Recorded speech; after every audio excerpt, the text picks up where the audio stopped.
Save the future world Moulvibazar জেলা শাখার আয়োজনে ধূমপান এবং মাদক বিরোধী সেমিনার, ইফতার ও দোয়া মাহফিল অনুষ্ঠিত হয়েছে। গত 25 মার্চ শহরের স্থানীয় একটি রেস্টুরেন্টে সংগঠনের প্রধান উপদেষ্টা রুহেল চৌধুরী এর সভাপতিত্বে ও চিফ কোঅর্ডিনেটর GSM মশিদুল হোসেনের সঞ্চালনায় সেমিনারে প্রধান অতিথি হিসেবে উপস্থিত ছিলেন বাসস মৌলভীবাজার জেলা প্রতিনিধি ডক্টর সাদিক আহমদ। বিশেষ অতিথিবৃন্দদের মধ্যে উপস্থিত ছিলেন মৌলভীবাজার সরকারি কলেজের সাবেক প্রফেসর ফয়েজ আহমদ। এছাড়াও বক্তব্য রাখেন USA প্রবাসী সৈয়দ গাউসুল হোসেন, কোঅর্ডিনেটর গিয়াসউদ্দিন আহমদ সহ আরও অনেকেই। সেমিনারে বক্তারা সকলেই এই ধরনের সংগঠন প্রতিষ্ঠা করায় সংশ্লিষ্টদের প্রতি ধন্যবাদ জানান, সেই সাথে মাদকের কুফল তুলে ধরেন। এই সমাজের জন্য এরকম সংগঠনের অতীব প্রয়োজন। আমরা যেখানে বিপদগ্রস্ত, আমাদের যেখানে যুবক ভাইয়েরা আজকে বিপদগ্রস্ত, সেই বিপদগ্রস্ত থেকে তাদেরকে উদ্ধার করতে হবে। সেই সংগঠনের মাধ্যমে যদি আমরা কিছুটা হলেও আমরা তাদেরকে উদ্ধার করতে পারি। উপস্থিত আছেন আজকে এই সংগঠনের সম্মানিত সদস্যবৃন্দ এবং সম্মানিত অতিথিবৃন্দ।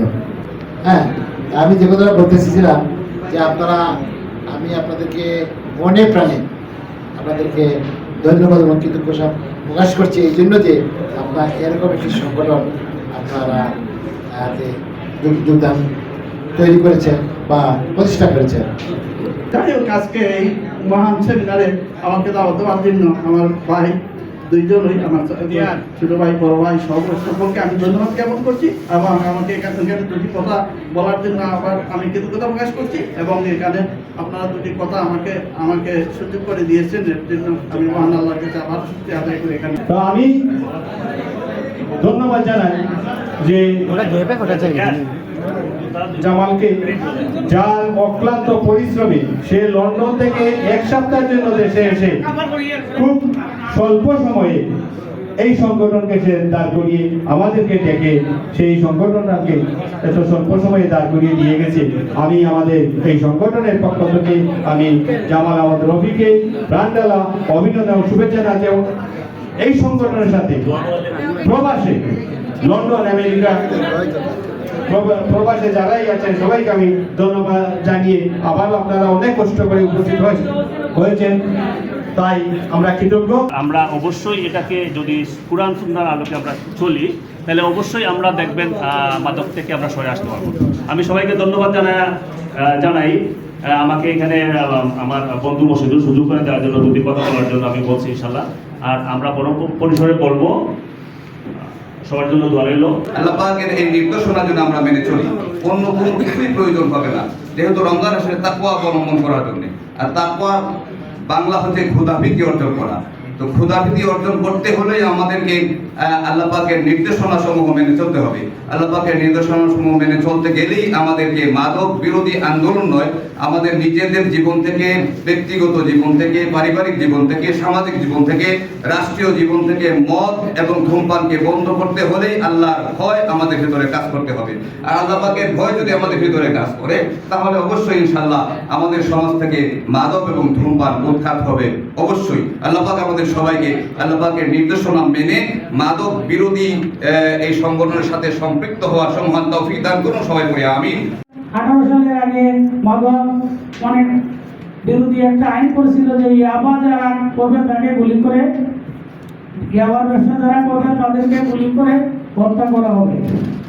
কিন্তু এরকম অনেক প্রশ্ন আরো করা হয়েছে, কিন্তু দেখা গেছে যে কোনো কাজে আসে নাই। এক পর্যায়ে প্রবাস থেকে এক ভিডিও বার্তায় বক্তব্য রাখেন সংগঠনের chief coordinator and founder UK প্রবাসী জামাল আহমদ রফি সহ অন্যান্যরা।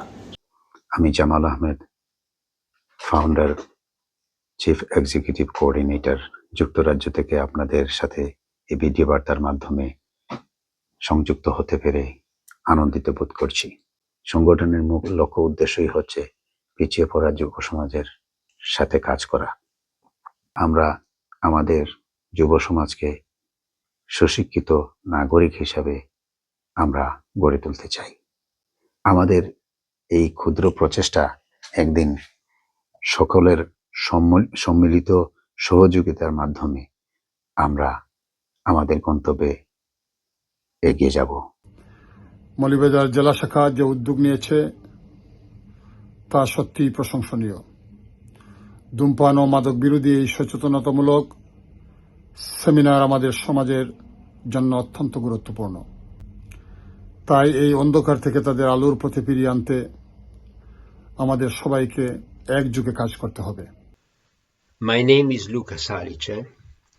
I am a friend and colleague of Jamal here in London, and we set up together with other friends and other workers. We've set up an organization called Shape the Future, which is a global organization which is active at the moment, particularly in Bangladesh, I think, but also here in London.